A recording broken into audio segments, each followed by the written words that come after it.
मयुरी वैभव कल्याणकर यांचा या ठिकाणी. आत्मनमस्ते सर्वांना. मी डॉक्टर मयुरी कल्याणकर, नागपूरला असते. मी 5th ग्रँडमास्टरच्या बॅचला होते आणि माझ्या बॅचसोबत शायद 2-3 बॅचेसचे अजूनही लोक मला ओळखत असतील, कारण मी एका बॅचमध्ये कंप्लीट नाही केलं होतं. त्याच्यामुळे सगळ्यात जास्त त्रास देणारा ग्रँडमास्टर कोणी असेल या पूर्ण रेखीमध्ये तर शायद मी जे ताईंना खूप त्रास दिला आणि खूप माझं रडणं माझ्या बॅचच्या लोकांनी बघितलं.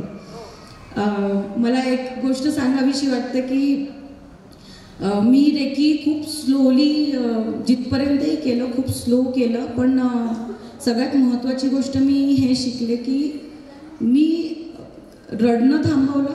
सगळ्यात महत्त्वाचं जे मी सतत रडायचे ते ताईंनी माझं रडणं बंद केलं आणि ताईंनी मला हेल्प केल्यापेक्षा, प्रत्येक गोष्टीत मी त्यांना फोन करून विचारल्यापेक्षा त्यांनी मला अशी एनर्जी जनरेट करायला शिकवलं की मी माझे प्रॉब्लेम स्वतः सॉल्व्ह करू शकतो. प्रत्येक ठिकाणी ताई मला फोनवर सजेशन देणार त्यापेक्षा त्यांनी असं स्टँड करायला शिकवलं की मी माझे डिसिजन स्वतः घ्यायला लागले आणि माझा कॉन्फिडन्स जो लूज झाला होता तो मी परत मिळवला. त्याच्यासोबत माझी मुलगी 6 वर्षाची, तिची खूप इच्छा होती कारण ती म्हणजे डिक्लेअर्ड ॲज छोटा ग्रँडमास्टर. तिने माझ्यासोबत पूर्ण बॅचेस अटेंड केल्या आणि माझ्यापेक्षा जास्त गोष्टी तिने आत्मसात केल्या. त्याच्यामुळे ती मला म्हणाली की मला पण यायचं आहे. आता राहिला प्रश्न अनुभवांचा, तर चांगले वाईट खूप सारे अनुभव आले. एक सगळ्यांना रिक्वेस्ट आहे की बीइंग अ ग्रँडमास्टर कधीच आपण निगेटिव्ह नाही बोलायचं.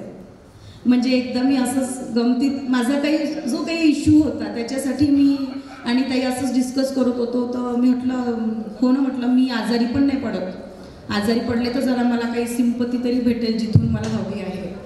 तर लिटरली तुम्ही विश्वास नाही करणार, I was in ICU. Me February महिन्यामध्ये ICUमध्ये होते आणि क्रिटिकल होते आणि म्हणजे डॉक्टरने हात वर केले होते की आता काहीच नाही होऊ शकत.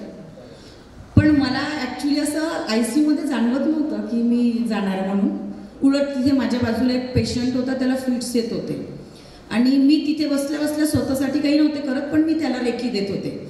आणि मला हे लक्षात आलं की माहीत नाही आता ते डॉक्टर्स ऑफकोर्स त्यांचे प्रयत्न होते, पण माझ्या रेखी दिल्याने त्याला फरक पडतोय हे मला तिथून जाणवत होतं.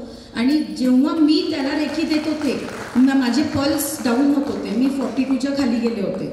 त्याच्यामुळे मला स्वतःला एनर्जीची गरज होती, पण मी जेव्हा त्याला रेखी द्यायची तेव्हा मला असं जाणवत होतं की माझे पल्स अजून डाऊन होतात आहे. मग मी हा अनुभव ताईला सांगितला होता, पण माझ्यासाठी ताई आणि माझ्यासोबतचे सगळे ग्रँडमास्टर्स प्रे करत होते आणि एनर्जी देत होते. त्याच्यामुळे मी पण तिकडे नाही जाऊ शकले. तर ब्रह्मांडीय ऊर्जा कन्फ्यूज झाली की काय करू, तर परत पाठवलं मला इकडे. आता एक अनुभव सांगते ताई. इथे येण्या अगोदरचा मी यांना सांगितलं की मला या ग्रँडमास्टरच्या प्रोग्रामला यायचं आहे. एक वेळ अशी होती की मी माझ्या हजबंडसमोर मेडिटेशनलाही नाही बसायचे की त्यांना असा गैरसमज होईल की आता ही नवीन काय उपक्रम करते म्हणून. पण आज सिच्युएशन ही आहे, जेवढं काही मी मेडिटेशन्स केले त्याच्या बेसवर एक मला जी एनर्जी प्राप्त झाली की माझ्या मुलीने जेव्हा म्हटलं की बाबा मम्मा जाते आहे, मम्माला ग्रँडमास्टरचा अवॉर्ड भेटणार आहे, तर म्हणे त्या ताईंना फोन लावून सांगून दे जीव की तुझी मम्मा काही मेडिटेशन वगैरे करत नव्हती, बसून नुसतं डोळे बसून झोपा काढायची, तर जोपर्यंत हे अजून त्याच्यामध्ये मुरत नाही ना तोपर्यंत यांना कुठला अवॉर्ड देऊ नका, हे वैभवचे शब्द होते. तर माझ्यासाठी ती खूप आनंदाची गोष्ट आहे की म्हणजे त्यांनी त्या गोष्टींचं ॲक्सेप्टन्स दाखवलं. कारण मी काय सिच्युएशनमध्ये होती हे सगळ्यात चांगलं ताईंनाच माहिती आहे की खूप वर्स्टमधनं मी वरती आले आहे आणि ताई तुमचा खूप सपोर्ट भेटला. Thank you so much. मी प्रॉमिस केलं की आता मी रडणार नाही, कधीच रडायचं नाही, कधीच रडायचं नाही. थँक्यू. एक ग्रँडमास्टरमध्येच ती ऊर्जा आहे, ती ताकद आहे की मी स्वतः आजारी आहे तरीही इतरांसाठी आशीर्वाद मागू दे या ब्रह्मांडाला, ते मयुरीने केलं.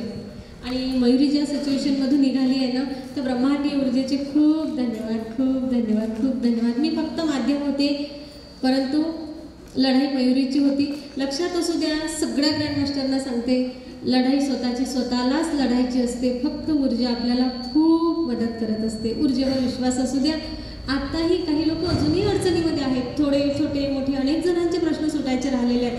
पण विश्वास ठेवा, जे मयुरी सांगते ना ते प्रत्येकाच्या आयुष्यामध्ये आनंद सर्वीकडे असणारच आहे. म्हणजे ही गोष्ट मी ताईकडनं शिकले की स्वतः, म्हणजे मी जे थोड्या वेळ आधी गाणं म्हटलं ताई, त्यातल्या 2 लाईन्स तुमच्यासाठी म्हणते. माझं लिम्स आणि व्होकल कॉर्ड डॅमेज झालेलं आहे. मी आधी छान गाणं म्हणायचे, पण ठीक आहे, जेवढं आहे तेवढं म्हणते. जिजुनी स्वतः चंदनाने दुसऱ्यास मधुगंध द्यावा, जिजुनी स्वतः चंदनाने दुसऱ्यास मधुगंध द्यावा, हे जाणता जीवनाचा संघर्ष हा ओळखावा, पाव्यातला सूर जैसा